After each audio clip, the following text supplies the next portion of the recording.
Rokk here. Welcome to my channel. If you don't want to get ripped off while trying to buy weed in Atlantic City, stay tuned. I had an interesting experience looking for weed today.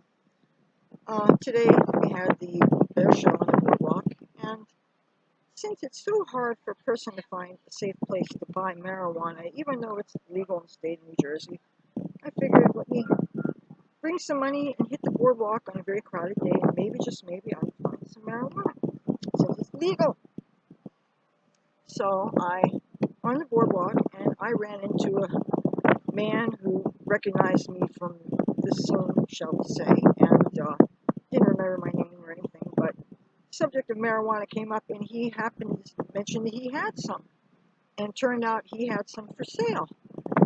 And long story short, we'd agreed upon an idea that I was willing to spend if the count was large enough, and he showed me a bag that he just happened to have, and he let me smell it, and it smelled good. And so we'd agreed on transaction, how much of what for what, and like an idiot, I gave him the money. Then, as he's giving me the bag, I saw him reach into it and take a couple of buds out for himself. And mind you, this was not, it was probably less than half of the size that I think it should have been for the price. If I was at some fancy dispensary or something, it had really, really, really amazing things where you're not even buying by the eighth, you're buying by the gram, but it's really amazing stuff. And so he pockets some, and I caught him on it, and I said, wait a minute, excuse me, that is so morally wrong. I mean, who does that? You go into a store, decide, bring your stuff up to the counter, and obviously if you see the price and you're taking it to the counter and the cashier, that means that you agreed that you're willing to pay this. You don't give the money and then have a person take from it.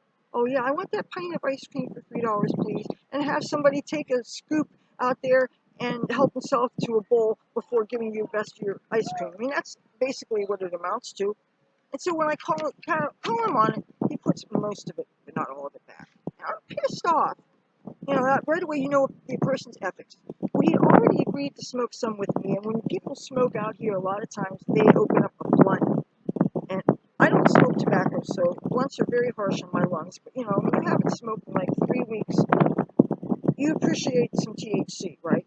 So what does he do? But he breaks the wrap in half, so it is 2 inches long. Not kidding you. And I didn't get more than 2 hits out of it, and I'm coughing more than I normally would because of that it was tobacco, you know. But then I saw that bud that I thought that he was going to put in the joint, smoke it, that wasn't even much of a joint.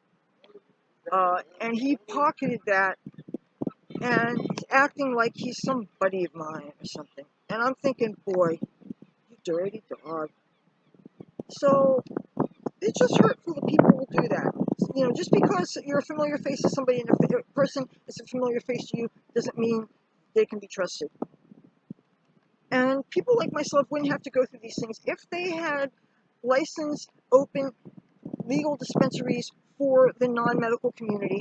And I don't mean just one where you have to worry about politics and who you're friends with and stuff. I mean a few places at least. You can't tell me that there aren't people willing to invest in such an enterprise. Maybe they're afraid of being out on the Boardwalk because of the propensity for crime. I do remember, I don't know if you knew, when they were having the Black Lives Matter protests and people were doing vandalism and stuff, and there was looting. There is a medical cannabis establishment here on the Boardwalk that was broken into, ransacked, all the weed taken. I don't know if they burned the place or whatever, but a lot of damage was done, and as well as to a lot of other businesses here in the Boardwalk, some t-shirt shops and things. But, you know, so any business is going to have really good security, and what kind of security are you going to expect is going to be effective if there's a crazy mob?